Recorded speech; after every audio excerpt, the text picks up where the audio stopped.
estudos, eles mostram que a ingestão proteica não tem benefício acima de 1,6, 2,2 gramas por quilo. Então, assim, a gente pode argumentar, tá, mas os estudos podem ter falhas, enfim. O que eu vejo é que, independente disso, o bodybuilder dificilmente vai comer menos de 2 gramas por quilo, facilmente passa. Agora, ele não tem muito prejuízo comendo 3 gramas por quilo, não vai ter prejuízo pensando em hipertrofia, só que ele vai gastar mais. Então eu vejo que então, esse é um mito, né? No pré-contest, que está colocando bastante grama de proteína e com medo do carboidrato, por causa que a insulina vai inibir a ATP lipase dele, ele podia estar, naquele momento que ele não está rompendo fibra, ele podia estar comendo menos proteína e tendo uma sobrevida muito melhor, colocando essa caloria, por exemplo, numa frutose, que ele ia se sentir bem, por exemplo? Exato. Mais ou menos isso que eu quero chegar.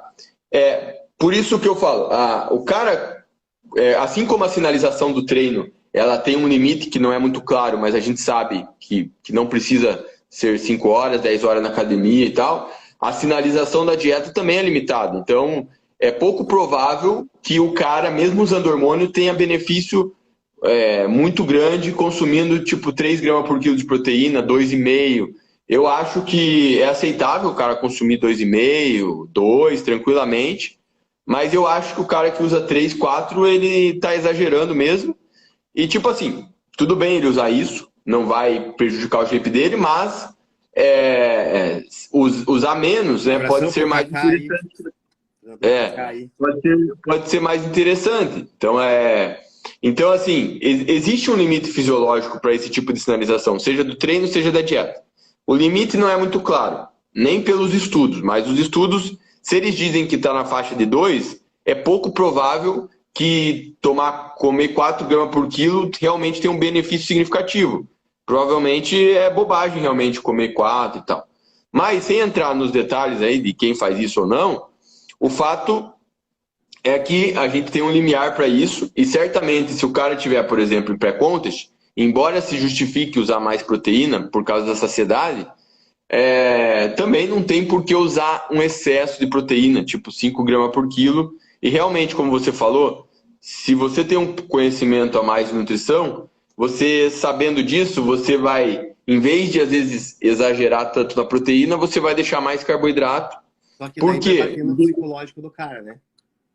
Porque assim, você perde, quando você está numa dieta pré-contest, você vai ter perda de performance, por causa da perda de peso, por causa da restrição calórica e por causa da restrição de carboidrato. Só que se você deixa o carboidrato muito baixo, muito reduzido, a tua perda é maior. Então, mas aquele lance que a gente lia lá naquele Gaiton verde, lá no Gaitão, que falava que a proteína ela é 30% gasta mais para ser metabolizada do que o carboidrato e a gordura, isso é fato ou não? Não é que é 30% a mais, assim, é o efeito térmico, né? Então, assim... Que você chama de efeito Malute quando entra o carboidrato daí. O efeito térmico... Tá certo? Eu sei. É que assim, ó, irmão, uma coisa que eu acho massa do fisiculturismo é que a gente realmente a gente não tem estudo para tudo, entendeu? Então, tipo assim, o ambiente do pré-contest, lá das últimas semanas, o ambiente que o cara tá seco, cara, o metabolismo dá uma bugada ali que tem coisas que é difícil de entender mesmo, entendeu? Então por isso que assim, ciclar carboidrato é uma parada que a gente não tem base científica para dizer que é uma estratégia foda, mas a gente não tem, falta estudo para investigar isso, porque, cara, você fazer um estudo que você considera... Porque, assim, normalmente estudo com dieta é restrição calórica e avalia a diferença, às vezes, com macro diferente. Agora, você considerar um cara que faz musculação, que está com o percentual de gordura muito baixo, que está um tempo de dieta e tal, isso é um contexto muito mais complicado de se avaliar. Então, as abordagens de ciclar carboidrato, embora elas não tenham uma base científica, porque falta estudo para explorar isso, a gente vê que funciona muito massa, assim. Provavelmente porque o nosso metabolismo, nesse contexto de percentual muito baixo, ele responde de uma forma muito diferente do que quando você está numa dieta normocalórica. Mais ancestral, assim, né? Dudu, ó, tem uma pergunta aqui que eu acho que é bem pertinente, cara, que eu acho que entra nesse lance de mito. Por exemplo, Dudu, é fato que existe, nosso corpo consegue absorver cerca de 20, 25 gramas de proteína por refeição. Isso é fato ou não?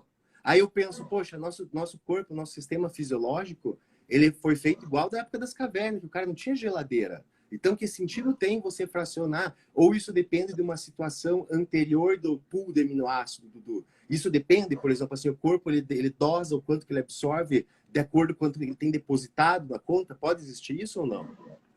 Não, o que você falou faz sentido. É assim, o nosso corpo, obviamente, ele é uma máquina muito foda.